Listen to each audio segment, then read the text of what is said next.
दार हवा का झोंका बहुत अच्छे के बाद हमें नसीब हुआ है। कौम को बिल्कुल मुबारकबाद के मुस्तहिक है। तो आज हम ये कहते हैं, कौम को मुबारकबाद देते हैं, कौम को मुबारक हो कि इस मुल्क में अभी भी ये अगर हम कोशिश करें, हम डटे रहें, हम खड़े रहें, तो हम हक हासिल कर सकते हैं। अब सारे पाकिस्तान में जो कायम किए हुए हैं मुकदमात वो अबॉर्ट हो जाएंगे, वो खत्म कर दिए जाएंगे, क्योंकि ये बकुआ एक ही हुआ है जो आप कह रहे हैं। उन दो गवाह ने ज़मान पाक में ये बिस्मिल्लाहिर्रहमानिर्रहीम। मैं इस्माइल खान और आप देख रहे हैं मेरा डिजिटल चैनल। आज की दो बड़ी अपडेट्स। पहली तो पाकिस्तान तहरीक इंसाफ के लिए और इमरान खान के लिए एक बहुत बड़ा रिलीफ, एक बहुत खुशी का दिन।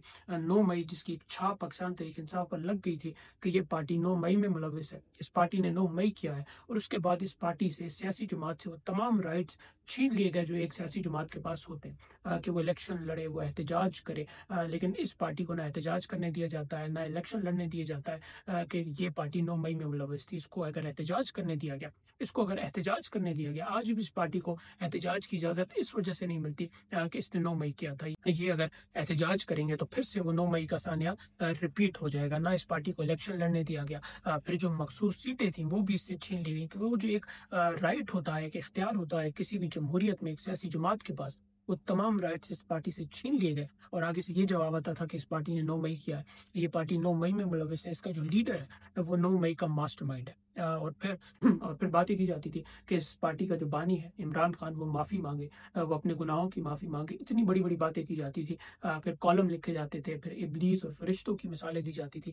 लेकिन आज सुप्रीम कोर्ट ने तमाम केसेस में इमरान खान की ज़मानत मंजूर कर लिया जो 9 मई से जुड़े थे। तो अब 9 मई के तमाम केसेस में इमरान खान की ज़मानतें मंजूर हो चुकी हैं। तो अब कौन इमरान खान से और उस सियासी जमात से, चले इमरान खान तो जेल में है ना, उस सियासी जमात से माफ़ी मांगेगा, उसके सपोर्टर से माफ़ी मांगेगा, उसके वर्कर्स से माफ़ी मांगेगा जिनको आपने जेलों में भरा, जिस वाक़े की वजह से आपने इस पूरी पार्टी को ख़त्म कर दिया, एक सियासी जमात को ख़त्म कर दिया, उनके लोगों को ख़त्म कर दिया, उनके जो लीडर्स थे, रहनुमा थे, उनको जेलों में भरा। उनके लोगों से जिस तरह आपने प्रेस कॉन्फ्रेंस करवाई, जिस तरह रो रो के वो लोग पाकिस्तान तहरीक इंसाफ से दूर हुए, फिर दूसरी सियासी जमात उनको दी कि इसको ज्वाइन करें, फिर वो मुंह छुपाते थे उस सियासी जमात को ज्वाइन करते हुए। तो उनसे कौन माफ़ी मांगेगा? किस तरह आपने लोगों को जेलों में भरा, किस तरह उनको टॉर्चर किया कि वो पाकिस्तान तहरीक इंसाफ से दूर हो जाए, क्योंकि इस पार्टी ने 9 मई किया। जिना हाउस को जलाने के केस में भी इमरान खान की जमानत हो गई, क्योंकि ये केस इतना कमज़ोर था कि इसमें जो गवाहान थे वो ये कह रहे थे कि जब इमरान खान 9 मई की साजिश कर रहा था, तो हम पर्दे के पीछे छुपे हुए थे, हम टेबल के नीचे छुपे हुए थे और हम इमरान खान को ये कहते हुए सुन रहे थे। तो ये केस इतना कमज़ोर था। आज 9 मई के तमाम केसेस में, 8 केसेस में आज जमानत हो गई और 4 में इमरान खान साहब को पहले से उनकी जमानत मंजूर हुई थी। तो तमाम केसेस में आज इमरान खान की जमानत मंजूर हो चुकी है। अब सवाल ये है कि क्या इमरान खान जल्द से जल्द रिहा हो जाएंगे, क्योंकि अब सिर्फ एक केस रहता है अलकादिर। अगर उसमें इमरान खान की जमानत मंजूर हो जाती है तो क्या इमरान खान जेल से बाहर आ जाएंगे? तो ये इतना जल्दी तो मुमकिन नहीं हो सकता। जब तक रियासत ना चाहे, जब तक ताकतवर लोग ना चाहें कि इमरान खान जेल से बाहर आ जाए, तब तक तो ये मुमकिन नहीं हो सकता। क्योंकि आज भी 26 नवंबर जब इमरान खान जेल में थे, जो 26 नवंबर का एहतजाज किया था पाकिस्तान तहरीक इंसाफ ने, उस वाक़ये के बाद इमरान खान पर 40 से ज़ायद मुकदमात हैं। अगर उसमें भी चाहे तो इमरान खान को जेल में डाल सकते हैं।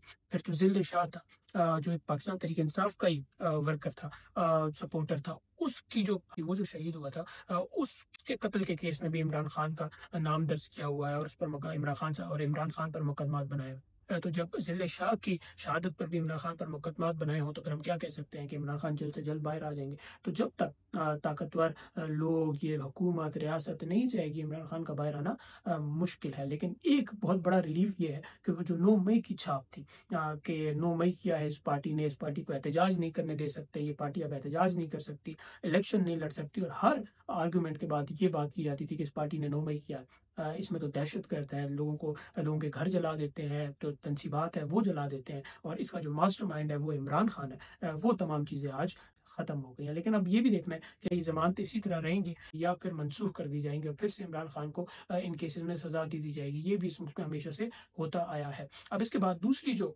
बड़ी अपडेट आई है वो सुहेल वड़ैच साहब का जो कॉलम था, जिसमें उन्होंने एक वाक़ये का जिक्र किया था, फिर इमरान खान साहब का जिक्र किया था और फिर कहा था कि माफ़ी मांग ले इमरान खान साहब। उस पर DGISPR का आज शदीद रद्द-ए-अमल आया। उन्होंने कहा जो आर्मी चीफ हैं उनसे किसी की भी 1 टू 1 मुलाकात नहीं हुई, कोई इंटरव्यू उन्होंने नहीं दिया, और इस जो वाक़ये का ज़िक्र कॉलम में किया जा रहा है, वो बिल्कुल भी इदारे की तरफ से नहीं है, आर्मी चीफ की तरफ से नहीं है। ये ज़ाती मफ़ाद के लिए, मतलब वो ये कह रहे हैं कि जो सुहेल वड़ैच साहब हैं उन्होंने अपने ज़ाती मफ़ाद के लिए एक मन घड़त कहानी सुनाई है लोगों को कि ये इस तरह हो रहा है। तो शदीद तनकीद की है उन्होंने सुहेल वड़ाइच साहब पर और उन्होंने ये भी कहा कि सुहेल वड़ाइच साहब जो हैं वो बहुत बड़े जर्नलिस्ट हैं, उनको ज़िम्मेदारी से लिखना चाहिए था कि वो क्या लिख रहे हैं। तो शदीद तनकीद की है इदारे ने, DGISPR ने सुहेल वड़ाइच पे। अब इस पर जो सुहेल वड़ाइच है उनका क्या कमेंट आता है, लेकिन इदारे ने अपने आप को बिल्कुल अलहदा कर दिया है। जो भी कॉलम लिखा था सुहेल वड़ाइच साहब ने कि ये माफ़ी का कहा जा रहा है, और उससे फिर ये इंटरप्रिटेशंस निकल के आए कि आर्मी चीफ की तरफ से डायरेक्ट माफ़ी का कहा जा रहा है कि अगर इमरान खान साहब माफ़ी मांग ले तो उनको माफ़ी मिल जाएगी। उसके बाद आज शदीद रद्द-ए-अमल आया DGISPR का। अब देखना ये है कि ये सिर्फ सुहेल वड़ाइच के लिए आया है या फिर जंग ग्रुप के लिए भी आया है, जियो के लिए आया है, क्योंकि जो सुहेल वड़ाइच साहब हैं वो जियो के एडिटर हैं। तो ये भी एक खबर चल रही थी कि जियो के खिलाफ भी एक्शन लिया जाएगा और सुहेल वड़ाइच साहब के खिलाफ भी एक्शन लिया जाएगा। तो देखना यह है कि इदारे के खिलाफ भी एक्शन लिया जाता है या फिर जो सुहेल वड़ाइच है उनके खिलाफ ही कोई एक्शन लिया जाएगा। लेकिन जो कॉलम था, जो उसमें बातें थी, उससे बिल्कुल लाताल्लुकी का ऐलान किया है DGISPR ने, और जो आर्मी चीफ से उसको मुंसलिक किया जा रहा था कि आर्मी चीफ की तरफ से, फील्ड मार्शल की तरफ से ये बातें की जा रही हैं, उससे बिल्कुल लाताल्लुकी का ऐलान किया है DGISPR ने। आज की वीडियो में बस इतना ही। अपना बहुत ख्याल रखिए। आपसे मुलाकात होगी अगली वीडियो में। खुदा हाफिज़।